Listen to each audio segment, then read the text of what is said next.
আসসালামু আলাইকুম। আশা করি সবাই খুব ভালো আছেন। আবার নতুন একটি ভিডিও নিয়ে চলে আসলাম আপনার সাথে। আজ আমি আপনাদেরকে দেখাবো এই চুড়ির সেটটি আমি কিভাবে এবং কি দিয়ে তৈরি করলাম। তো চলুন দেখে ফেলি আমরা এই চুড়িটি করতে কি নিয়েছি। আমি এখানে ফেভিকল আঠা এবং পাটের সুতা দিয়ে এই চুড়িটা তৈরি করব। তো চুড়ির জন্য আমি নিয়ে নিয়েছি 3টি চুড়ি এবং 3 কালারের পাটের সুতা। আমি হলুদ, সাদা এবং সবুজ কালারের সুতা নিয়েছি। আপনারা চাইলে আপনাদের মন মতো যে কোনো কালার নিতে পারেন। প্রথমে আমি চিকন যে দুটি চুড়ি আছে এই চুড়ি দুটি মুড়িয়ে নিব। তো আমি এখানে 26 সাইজের চুড়ি নিয়েছি। আপনারা যার হাতের যেরকম সাইজ সেরকম সাইজ চুড়ি নিয়ে নেবেন। প্রথমে আমি সবুজ কালারের সুতাটি উপরে আঠা মেখে নেব। আঠাটি আমি খুব বেশি সুতা মাখাবো না, কারণ বেশি সুতা মাখালে শুকিয়ে গেলে পরে এটা কোনো কাজে দিবে না, কারণ ফেভিকল আঠা কিন্তু সহজে শুকিয়ে যায়। তাই অল্প অল্প করে আঠাটা মাখাবো এবং তারপর আমরা এই চুড়িতে পেঁচিয়ে নিব। সুতাটা পাচানোর সময় খেয়াল রাখবেন যেন ফাঁকা না হয়ে যায় বা সুতা সরে যেন না যায় এবং একটির উপরে আরেকটি সুতা যেন না উঠে যায়। তো এইভাবে আমি পুরো চুড়িটি সুন্দর করে পেঁচিয়ে নেব। আর যারা আমার চ্যানেলটিতে নতুন চোখ রাখছেন অনুগ্রহ করে চ্যানেলটি সাবস্ক্রাইব করে দিবেন এবং পাশে থাকা বেল বাটনটি অবশ্যই ক্লিক করে দিবেন। পাশে থাকা বেল বাটনটি ক্লিক করলেই কিন্তু আমার নতুন ভিডিওগুলো সবার আগে পেয়ে যাবেন আপনি। তো দেখুন আমি 2টি চুড়ি মুড়িয়ে নিয়েছি।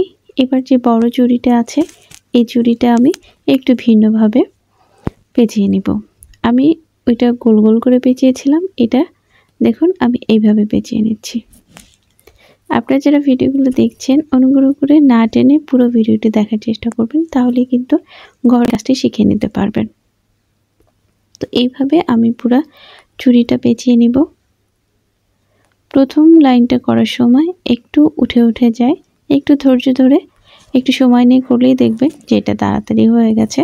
তো এইভাবে আমি আস্তে আস্তে পুরো চুড়িটি পেঁচিয়ে নিব। আমি আবারও বলছি, এই পেঁচানোর সময় খেয়াল রাখবেন যেন চুড়ি পেঁচানোর সময় সুতা ফাঁকা না হয়ে যায় এবং একটি সুতার উপরে আরেকটি সুতা যেন না উঠে যায়। একটি সুতার উপরে যদি আরেকটি সুতা উঠে যায় তাহলে কিন্তু এই চুড়ির যে টেক্সচারটা এটা দেখতে ভালো লাগবে না। বেসটা যত সুন্দর হবে চুড়ির ডিজাইনটা কিন্তু ততটাই সুন্দর হবে। তো আমি এইভাবে পুরো চুড়িটি পেঁচিয়ে নিব। আমি এখানে পাটের সুতা ব্যবহার করছি। যদি কারো কাছে পাটের সুতা না থাকে তাহলে এটা আপনার অন্য কোনো সুতা দিয়েও পেঁচিয়ে নিতে পারবেন। তো দেখুন আমার 3টি চুড়ি কিন্তু পেঁচানো হয়ে গেছে। আমি মাঝখানে যে ভেতরের চুড়ির অংশটা এখানে সাদা সুতা দিয়েছি। আপনারা চাইলে আপনাদের মন পছন্দ যে কোনো কালার দিতে পারেন। আমি সুতা দিয়ে পেঁচিয়েছি, আপনারা চাইলে এখানে কাপড় বা অন্য কোনো ফেব্রিকও ইউজ করতে পারেন। তো চলুন এবার আমরা দেখে নেব যে আমরা ফুলটা কিভাবে তৈরি করলাম।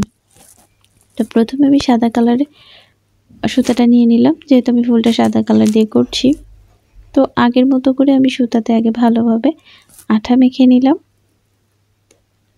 তারপর দেখুন আপনার চুড়ির অনুযায়ী ফুলের পাপড়িটি করবেন, কারণ আপনি এখানে আমি চুড়িটার মাঝখানে যে চুড়িটা এটা একটু বড় নিয়েছি। তো আমি 6টি পাপড়ি দিয়ে ফুল করব।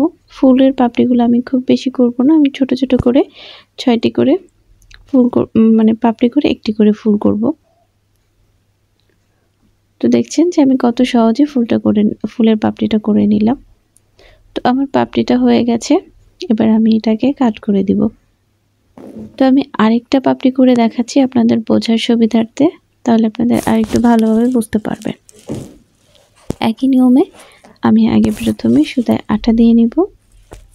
প্রথম কাজ করতে হয়তো বা আপনাদের একটু অসুবিধা হতে পারে, কিন্তু ধৈর্য নিয়ে আপনারা যদি কয়েকবার চেষ্টা করেন ইনশাল্লাহ কাজগুলো কিন্তু আপনারা শিখতে পারবেন। আর হ্যাঁ, আমি অফলাইন এবং অনলাইন দুইভাবেই কিন্তু পাটের গহনার উপরে। তো আপনারা যারা শিখতে চান আমাকে কিন্তু ইনবক্স করতে পারেন। আর আপনারা যারা আমার এই প্রোডাক্টগুলো পারচেস করতে পারেন, নাসরিন পাটপলি নামে আমার একটি ফেসবুক পেজ আছে, চাইলে সেখান থেকে কিন্তু আপনারা আমার প্রত্যেকটি প্রোডাক্ট আপনারা পারচেস করতে পারেন। তো আমি এইভাবে অনেকগুলো পাপড়ি করে নিয়েছি। চলুন এবার আমরা সেটিংয়ে যাব।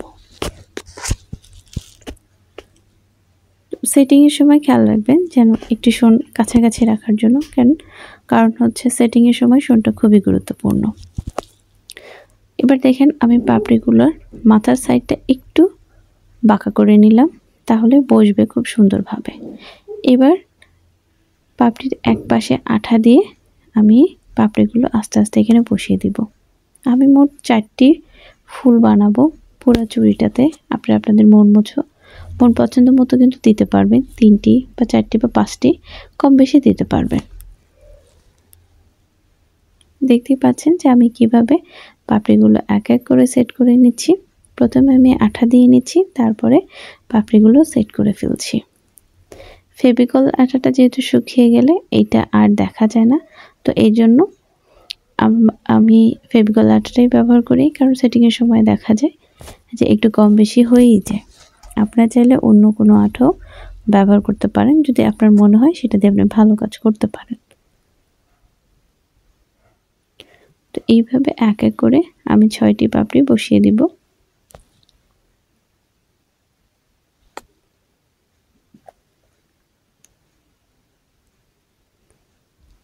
আশা করি আমার কাজগুলো আপনাদের ভালোই লাগবে। আর হ্যাঁ, আমার কাজগুলো কেমন হলো বা আপনাদের কাছে কেমন লাগলো তা কিন্তু আমাকে কমেন্ট বক্সে অবশ্যই জানাবেন। তো দেখুন আমি এক এক করে 6টি পাপড়ি কিন্তু এভাবে বসিয়ে নিচ্ছি।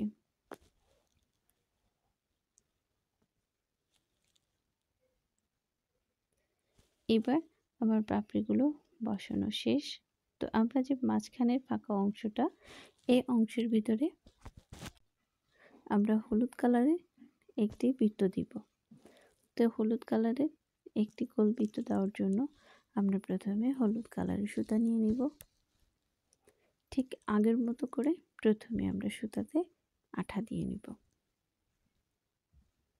তারপরে জাস্ট আমরা একটা কয়েন তৈরি করব গোল করে।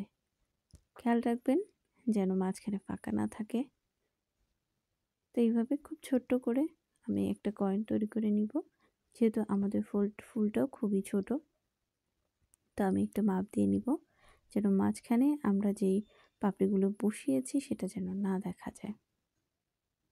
তো এবার আমি দেখুন শোনের সাহায্যে মাঝখানটা একটু ডিপ করে দিলাম, তাহলে একটু ফোলা ফোলা থাকবে, দেখতে বেশি ভালো লাগবে। আপনার চাইলে কিন্তু এখানে আমি যে হলুদ পাটের সুতাটাই ব্যবহার করেছি, আপনার চাইলে মন পছন্দের কোনো পুঁথিও এখানে অ্যাড করতে পারেন। তো এইভাবে আমি 4টি ফুল এক এক করে বসিয়ে নিব। তো এই তো আমার 4টি ফুল বসানো হয়ে গেছে। এবার আমি মাঝখানে কিছু এরকম স্টোন বসাবো। এটা পুরোটাই অপশনাল, আপনি চাইলে বসাতে পারেন নাও পারেন। তো আমার মনে হয়েছে আমি এখানে এটা বসালে ভালো লাগবে তাই বসাচ্ছি। এটা বসানোর সময় দেখুন আমি কিন্তু আঠাটা চেঞ্জ করে নিয়েছি। আপনারা চাইলে এই আঠাটাও ব্যবহার করতে পারেন, আবার চাইলে ফেভিকলও ব্যবহার করতে পারেন, কিন্তু স্টোনের ক্ষেত্রে আমি বলবো যে আঠাটা ব্যবহার করুন। এতে এটা অনেকটা দীর্ঘ সময় পর্যন্ত থাকে। প্রথম দিকে এটা একটু বসতে চায় না বা একটু খুলে খুলে যেতে চায়, কিন্তু একবার এটা শুকিয়ে গেলে কিন্তু এটা দীর্ঘ সময় পর্যন্ত আটকানো থাকে, সহজে খুলে যায় না। এটা এইভাবে আমি 4টা বসায় দিব। যেহেতু আমার ফাঁকা স্পেসটা আমি ফুল 4টা দেওয়ার কারণে আমার ফাঁকা স্পেসটা 4টা আসছে, তো আমি এটা দিচ্ছি। আমি আবারও বলছি এটা সম্পূর্ণ অপশনাল, এটা আপনি চাইলে দিতেও পারেন, আবার চাইলে এটা স্কিপও করতে পারেন, এমন নয় যে এটা দেওয়াই লাগবে। আমার এই স্টোনগুলো বসানোটা কি ঠিক হলো? দেখতে কি ভালো লাগলো না আগে বেশি ভালো লাগছিল? সেটা অবশ্যই কিন্তু আমাকে কমেন্ট বক্সে জানাবেন, কারণ আপনাদের মূল্যবান মতামতগুলো আমার কাজের অনেক সহযোগিতা করে। তো আমরা যে আগে 2টি চুড়ি রেখেছিলাম, এখানে দেখুন আমি একটি পাপড়ি এবং একটি করে গোলবৃত্ত এভাবে বসিয়ে নিব। আমি পাপড়িটা একটু আড়ে করে দিচ্ছি দেখার সৌন্দর্যের জন্য। এই যে একটা করে আমি পাপড়ি দিচ্ছি এবং একটা করে এরকম গোল বৃত্তটা এখানে বসিয়ে দিচ্ছি। এইভাবে আমি পুরো চুড়িটাতে ডেকোরেশন করে নিব আমাদের বড় চুড়িটার সাথে মিল রেখে। তো এইভাবে আমি দুইটা চুড়ি সুন্দরভাবে ডেকোরেশন করে নিয়েছি। এই তো আমার কাজটা এবার একেবারে কমপ্লিট। এটা আপনি শাড়ি বা থ্রি পিস বা অন্য কোনো ড্রেসের সাথেও খুব সুন্দরভাবে ক্যারি করতে পারবেন। আর হ্যাঁ, আমি এই চুড়ির সাথে মিল রেখে একটু কিন্তু গহনার সেটও করেছি। বলবেন কেমন হলো। ধন্যবাদ।